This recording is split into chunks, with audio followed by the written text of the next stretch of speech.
There's been a lot of talk recently about BRICS and the new BRICS dollar that will be created soon. And this is really exciting for many reasons. But there has also been pushback on the idea that a BRICS dollar could end US hegemony. So I wanted to take a look at some of the economics behind the BRICS nations and see what could happen if all 19 nations that have expressed interest in joining are accepted into the bloc.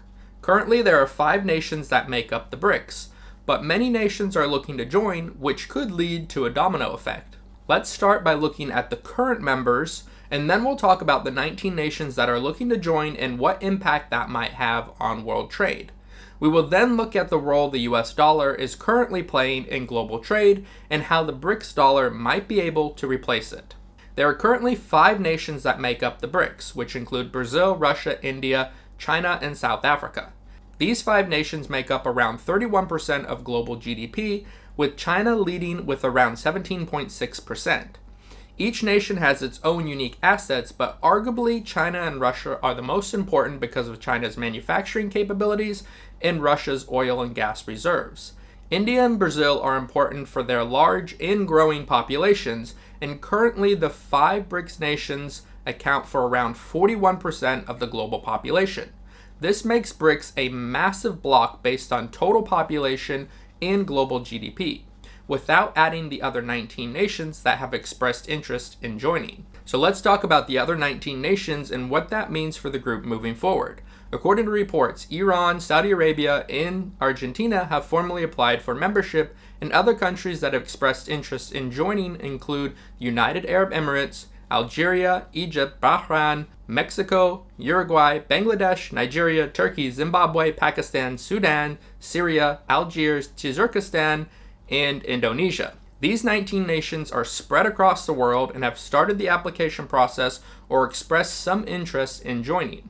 Many of these nations are smaller and with limited resources and manufacturing capabilities, but Indonesia and Nigeria have a large population, and Iran, Saudi Arabia, and the UAE have large oil reserves. The BRICS bloc is already larger than the G7 in terms of GDP, and adding these nations would only increase the bloc's influence. So why do nations want to join BRICS? There are a few reasons nations are looking to join, which include avoiding sanctions, increasing trade, and avoiding SWIFT, the World Bank, and the IMF. These are just a few reasons some nations are looking to join. I personally think that nations are hedging their bets and making calculated decisions about the future. If a new bloc is forming, it is always better to join early and help shape policies and processes. To put this all into perspective, according to the Silk Road briefing, an expanded BRICS, including the nations above, would possess around 45% of known global oil reserves and over 60% of all known global gas reserves. Its combined GDP would amount to around 29.35 trillion US dollars, making it considerably larger than the United States economy at around 23 trillion US dollars and double that of the European Union, which is around 14.5 trillion US dollars in terms of GDP. The new members identified above would add just under 1 billion new consumers to the BRICS Plus family, for a total of 4.25 billion people, or just over 50% of the total global population in 2022. As you can imagine, controlling 60% of the global gas and 45% of the global oil reserves alone is a big deal.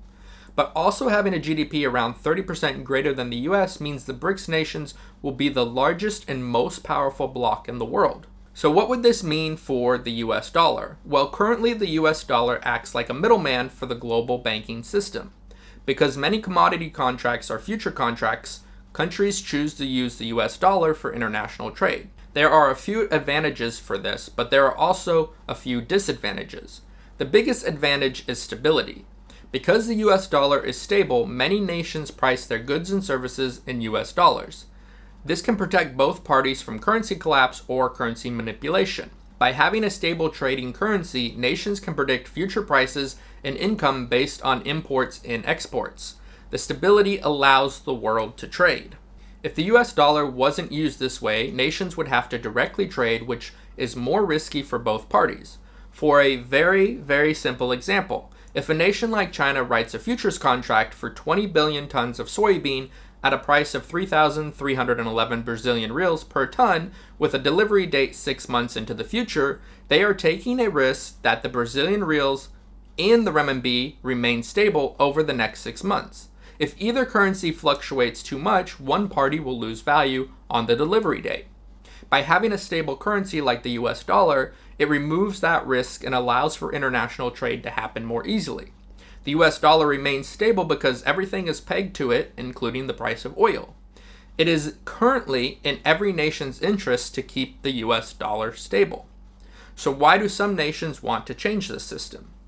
The reason some nations like Russia and China want to upset this balance and change the system is because of the disadvantages that also come with the US dollar. The biggest ones being sanctions, asset seizure, and inflation. The US has created an environment that is uncertain. By weaponizing the US dollar through sanctions and asset seizures, many nations are worried that they could be next.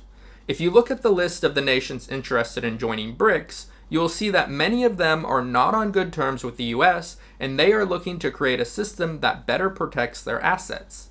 The US has been exporting inflation for years now, and with the increasing sanctions and asset seizures, some nations are saying enough of the economic oppression. The US dollar is being destroyed by the US, not China or Russia or the BRICS. It only makes sense that nations will act in their own interest and protect their assets, so creating a new trading currency makes sense for many nations. If the BRICS dollar is created for the purpose of trading internationally, it could replace the need to use US dollars. The BRICS dollar could be the new middleman, which wouldn't allow for sanctions or asset seizures by one nation. If the BRICS dollar is governed by a group of nations that vote on policy, it would be hard for one nation to weaponize the BRICS dollar. This is very attractive for many reasons. If the founding members have more voting rights or power in policy development, it would make sense for nations to join quickly. But how will the BRICS dollar be stabilized, and will nations adopt it? By creating a new currency specifically for international trade, each nation will still maintain their own currency. China or Russia or any other BRICS nations will not replace their own currency. This new currency will be designed with trade in mind, which means each country will swap their own currency for BRICS dollars. This is currently what is happening with US dollars for international trade. The way this new currency will be stabilized is similar to how the US dollar is currently stabilized, which includes oil and military force. If BRICS member nations are required to use the new currency and provide assets to back the currency, including oil or gold, then the currency will stabilize. It will also be in every nation's interest to keep the new currency stable, much like today with the US dollar. Also, if no single nation can print more BRICS dollars, inflation will be better controlled, further stabilizing the new currency. This is just my own opinion and speculation, but I think this is the goal. No one nation has control over the global reserve currency, making transactions safer and more transparent. Also, this will most likely be created on a blockchain that would allow for the BRICS nations to program the currency, controlling the inflation rate and allowing for some monetary controls if the group votes on new policies. The group could also program in a small tax per transaction to fund the BRICS, allowing for the group to grow a treasury to fund projects around the world. Having a global reserve currency controlled by the world makes a lot of sense and will most likely happen in our lifetime. If these nations are able to create a proper framework and monetary system, I do believe that over the next few years, the US dollar could be replaced as the global reserve currency. We currently have the technology and ability to create the system, which would allow for a global trade currency while still allowing for each nation to maintain their own currency. The biggest hurdles moving forward are the US and adoption. The US will obviously try to stop this from happening because it would greatly impact the US economy, and other nations might not adopt this new currency until it has proven itself. In a future video, I will talk about some of the problems that will occur if the US loses the global reserve currency status, and I will link it here. Let me know what you think. Does it make sense to have a global currency that is controlled by all nations? Or do you think the current US dollar system is good and is here to stay? I would love to know your thoughts in the comment below, and don't forget to like the video.